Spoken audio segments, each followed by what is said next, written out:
Con el gusto de estar nuevamente con ustedes. Hoy vamos a comentar entre una serie de asuntos, muchos asuntos importantes que están en boga en estos momentos en el país. Me quiero referir a dos a los que me parece que sobresalen de todos estos que de por sí son importantes. Y me quiero referir en primer lugar al asunto del combate del gobierno de López Obrador en contra de la corrupción y muy específicamente las acciones que ha llevado a cabo en estos últimos días en contra del llamado huachicol, que no es otra cosa más que el robo descarado, abierto de la riqueza petrolera del país, pues por obviamente con los delincuentes, la delincuencia organizada, pero muy organizada y a los más altos niveles de los funcionarios del gobierno de la República que permitieron, no se puede decir de otra manera, permitieron que este fenómeno se fuese dando y que avanzara tanto.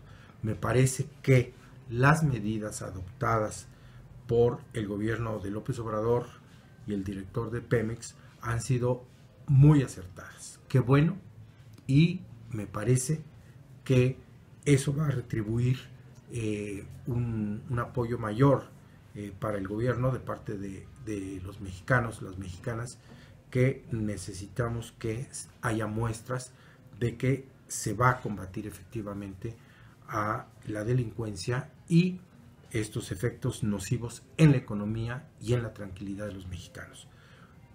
Hasta ahí quiero referirme a este asunto importantísimo. Por otro lado, hay otro asunto que me parece igual o más trascendente. Es un asunto que mediáticamente no ha llamado tanto la atención, pero que desde mi punto de vista puede tener consecuencias muy graves, funestas, para ser más o menos suaves en los términos, funestas porque se trata de la seguridad, la tranquilidad de todo el pueblo de México, de toda la nación. Y este tema es un tema que ya arrancó hace algunas semanas, pero que formalmente ya desde el lunes de esta semana se ha estado celebrando, realizando en la Cámara de Diputados una serie de presentaciones de personas que se supone van a discutir el tema relacionado con la Guardia Nacional que propone el gobierno de López Obrador. Hay que aclararlo muy bien, porque algunas personas creen que la Guardia Nacional es algo novedoso, es algo que trae el gobierno y que no existía. No, la Guardia Nacional es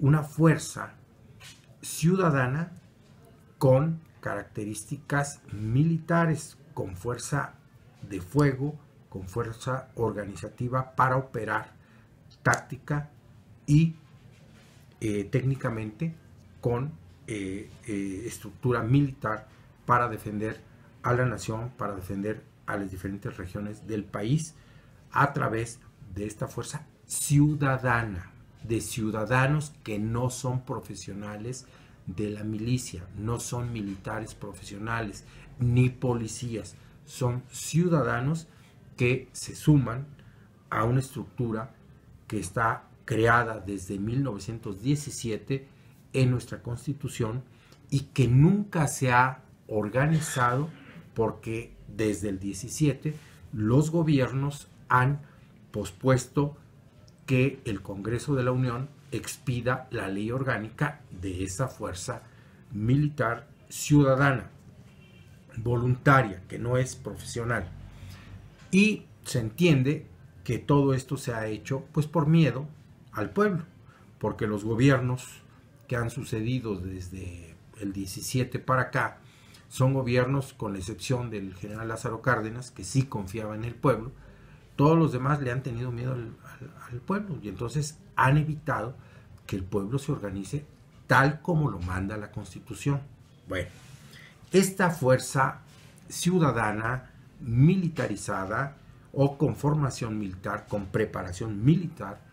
Es una fuerza que se establece en los artículos 31, fracción segunda, 35, fracción cuarta, 36, fracción segunda, y que tiene que ver mucho, está relacionada con lo que dispone el 129 y el 21 y el 39 de la Constitución.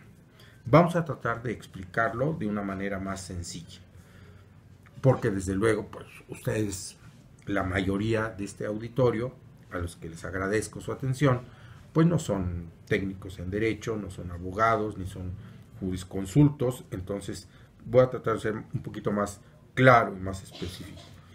El artículo 31 establece en la Constitución como obligación de los mexicanos, en la fracción segunda, asistir en los días y horas designados por el ayuntamiento del lugar en que se resida para recibir instrucción cívica y militar, que los mantenga aptos al ejercicio de los derechos ciudadanos, diestros en el manejo de las armas y conocedores de la disciplina militar. Fíjense qué interesante.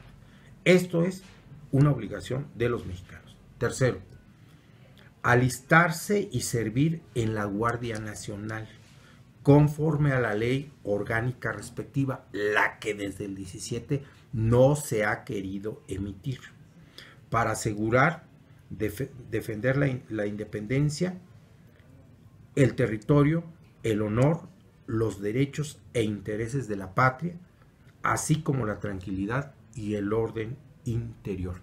Es la única fuerza organizada militarmente, pero de civiles, a la que la Constitución le da la tarea de cuidar de la tranquilidad y el orden interior. Es la única. Bueno, el artículo 35 establece entre los derechos de los ciudadanos, en la fracción cuarta, tomar las armas en el ejército o Guardia Nacional, es decir, en una o en otra, para defender la República y sus instituciones en los términos que prescriban las leyes. Es decir, es un derecho de los ciudadanos incorporarse al ejército como militares profesionales que se van a dedicar a estar enrolados en el ejército, a participar en las tareas del ejército regular, de la Fuerza Armada regular del país.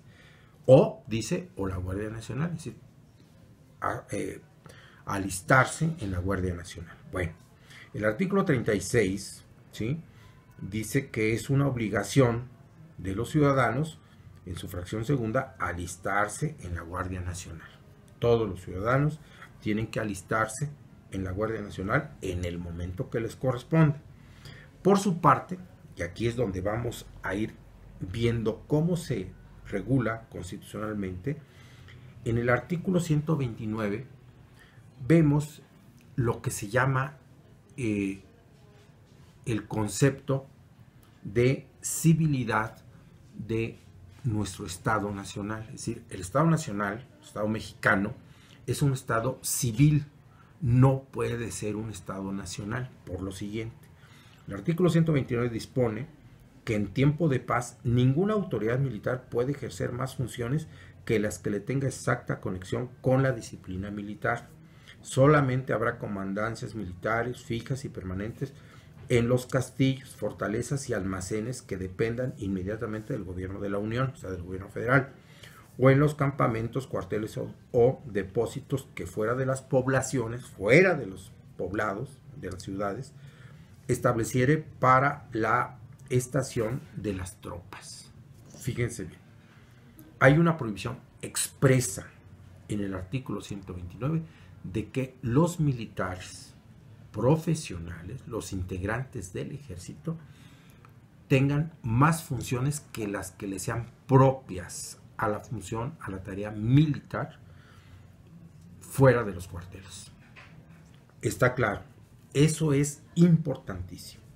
Pero eso también tiene una vinculación y tiene una explicación con el artículo 21, que el artículo 21 establece en su segundo párrafo que las instituciones de seguridad pública serán de carácter civil, disciplinado y profesional. Fíjense. Entonces, quiere decir que la Guardia Nacional no puede estar integrada por militares. ¿Por qué? Porque si fuera lo mismo, el constituyente no hubiese hecho esa separación, esa división entre ejército y Guardia Nacional. Hubiera dicho, pues, pueden formar la Guardia Nacional los militares, los policías y los ciudadanos. No. Dice, esta es la fuerza militar permanente y esta es la fuerza militar ciudadana que no es permanente. Bueno, y por último, para engarzar todos estos elementos, tenemos que revisar qué dice el artículo 39. Dice, la soberanía nacional reside esencial y originariamente en el pueblo. Todo poder público dimana del pueblo y se instituye para beneficio de éste.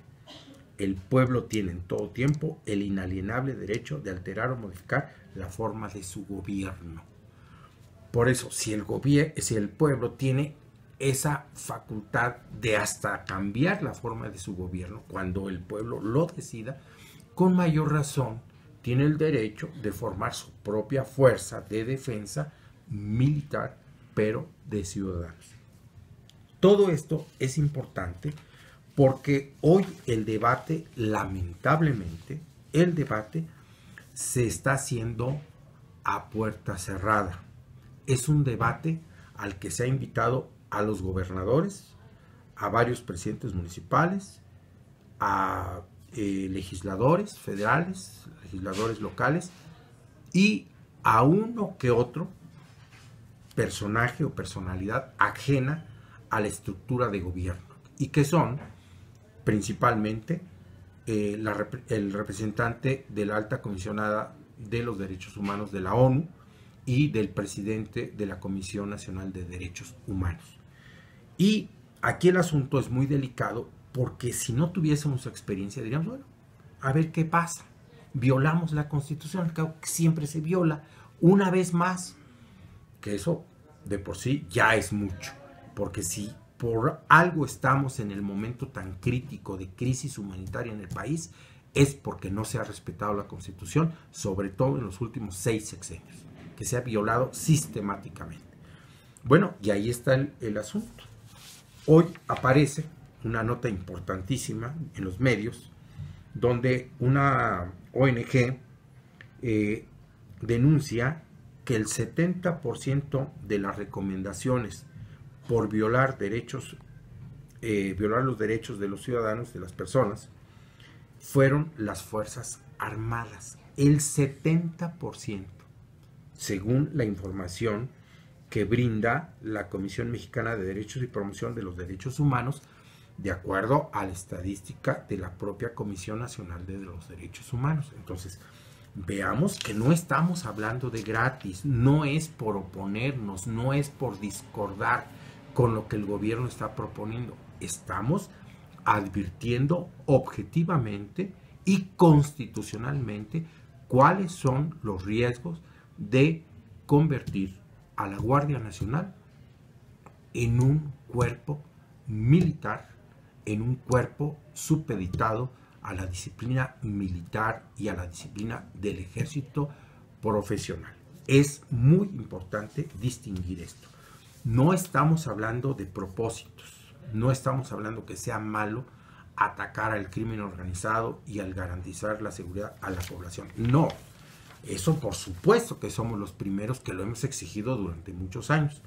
La organización a la que yo pertenezco, que se llama Mexicanos Unidos, acabamos de presentar precisamente a la Cámara de Diputados y a la Cámara de Senadores nuestros argumentos desde el punto de vista constitucional, desde el punto de vista de los derechos humanos y además desde el punto de vista de lo que ha resuelto en muchos casos respecto de nuestro país la Comisión Nacional de Derechos Humanos, la Comisión Interamericana de Derechos Humanos y sobre todo la Corte Interamericana, que ha emitido sentencias donde tajante y explícitamente establece que no debe intervenir el ejército en tareas de seguridad pública por todo lo que hemos dicho aquí y todas las experiencias que no son pocas, lamentablemente, que tenemos en los medios de comunicación y en las carpetas de los que estudian estos casos.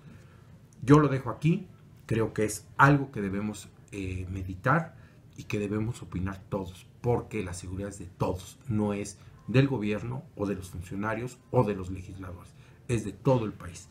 Muchas gracias, nos veremos próximamente.